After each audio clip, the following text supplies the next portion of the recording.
Hai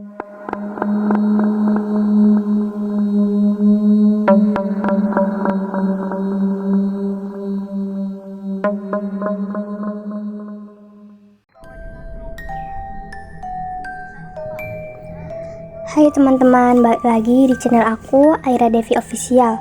Terima kasih udah klik video ini. BTW yang belum subscribe dulu ya, biar dapat notifikasi dari kami. So, langsung aja kita mulai ceritanya SCH part 12.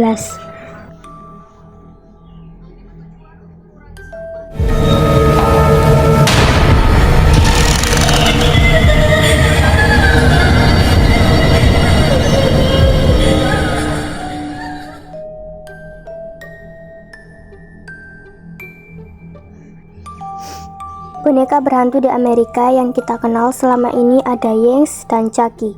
Banyak yang memperbincangkan kemampuan misterinya.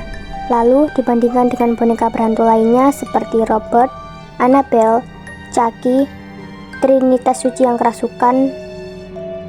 Tapi boneka Jepang memiliki sifat yang lebih menyeramkan daripada boneka-boneka lainnya.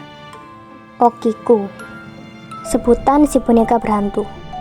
Dia yang berbentuk gadis kecil, rambutnya berwarna hitam dan mengenakan baju merah. Memang terlihat seperti boneka hidup, karena setiap harinya rambutnya kian bertambah panjang. Penasaran bagaimana kisah aslinya?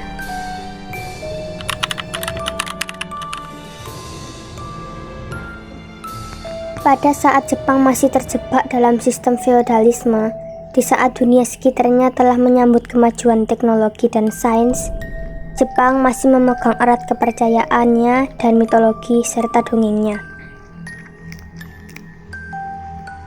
Mereka percaya jika tanah masih ada, maka setan, hantu, vampir, dan makhluk halus lainnya dapat berkeliaran bebas. Sebab ada sebuah tanah goblin yang mengandung roh jahat terus-menerus dan mengganggu orang normal. Pada tanggal 3 Februari, ada seseorang yang mengusir roh jahat dengan pergi ke kuil dan melakukan ritual dan praktik cerita rakyat, acara Setsubun.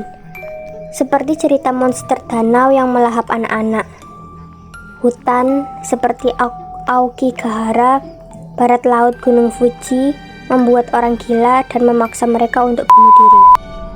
Kepercayaan pada hewan rubah karena dianggap hewan suci dan setia.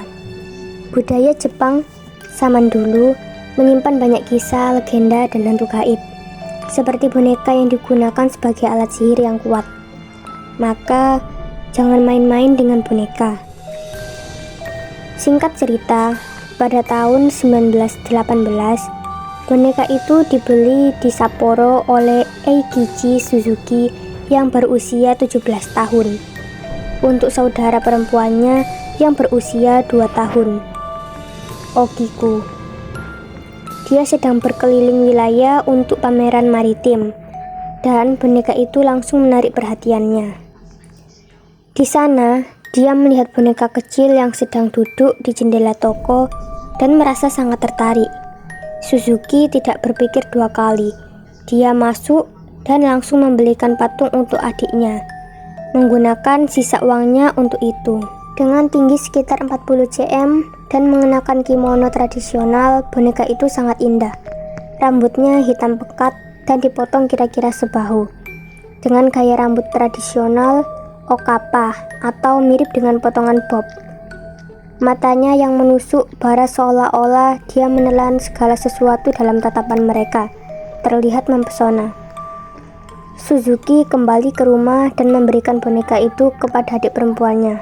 Anak itu langsung jatuh cinta pada boneka itu dan langsung menjadi mainan favorit Okiku. Tepatnya menjadi sahabatnya. Okiku bermain setiap hari dengan boneka itu, membawanya kemana-mana, dan memperlakukan boneka itu seperti seorang adik perempuan. Dia akan berbicara dan mengoceh dengan boneka itu.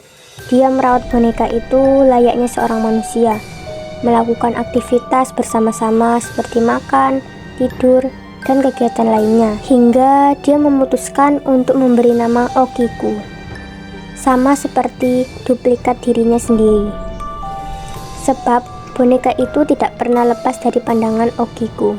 Setahun kemudian, tragedi mulai terjadi pada tahun 1919. Okiku meninggal saat dia berusia 3 tahun. Demam kuning telah turun ke tanah dan merasuki keluarga gadis kecil itu. Okiku mati terengah-engah, kesakitan dan ketakutan. Boneka itu dipegang erat-erat dalam genggamannya. Keluarga ingin mengubur boneka itu bersama Okiku. Tetapi keadaan dan adanya pengawasan dari pemerintah yang mencegah tindakan tersebut hingga boneka itu tidak pernah dibaringkan dengan Okiku. Keluarga Okiku meletakkan boneka favoritnya di altar rumah tangga di mana mereka berdoa untuk mengenang Okiku. Tak lama kemudian, keluarga tersebut menyadari bahwa rambut pada boneka Okiku sudah mulai tumbuh, seolah-olah rambut tersebut berada di kepala manusia. Dulu, rambutnya bergaya potongan tradisional sebahu dengan ujung yang rapi, dan sekarang potongan rambut bercabang yang mencapai ke bawah melewati pinggangnya. Namun tak berantakan, warnanya berbeda dan terasa berbeda. Keluarga menyimpulkan bahwa arwah penasaran Okiku yang meninggal begitu muda kini berada di dalam boneka kesayangannya. Pada malam hari, mereka mulai memimpikan Okiku, dan terkadang boneka itu akan muncul di sisi mereka pada pagi hari. Peristiwa mengerikan semakin intensif dan tumbuh menjadi tindakan serangan spiritual yang besar. Mulai dari kejadian lampu menyala dan mati, gedoran di rumah, kebisingan, dan muncul suara-suara aneh saat hari ulang tahun Okiku dan hari kematiannya.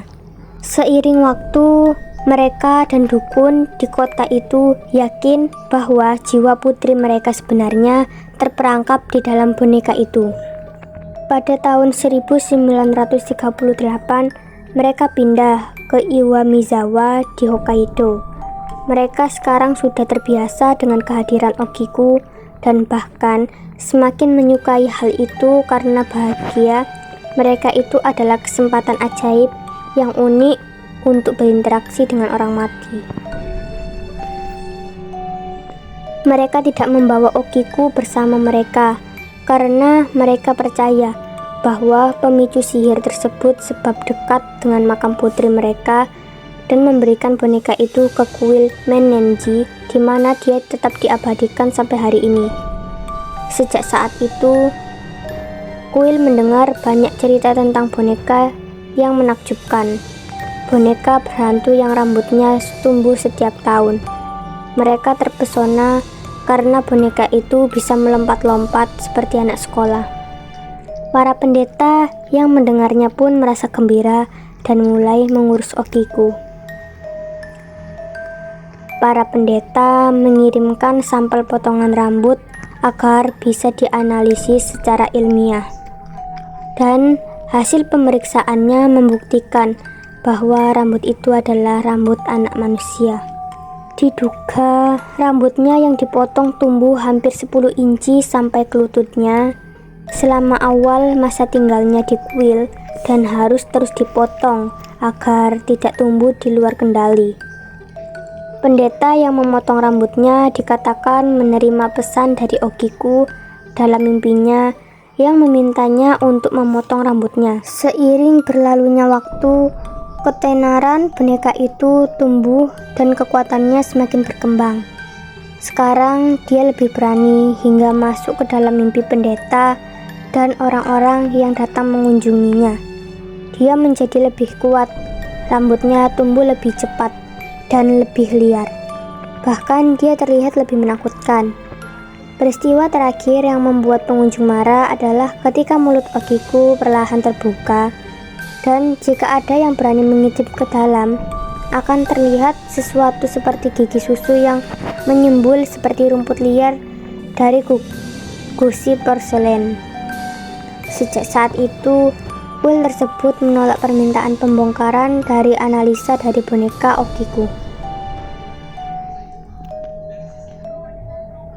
Sampai jumpa di video berikutnya. Bye bye.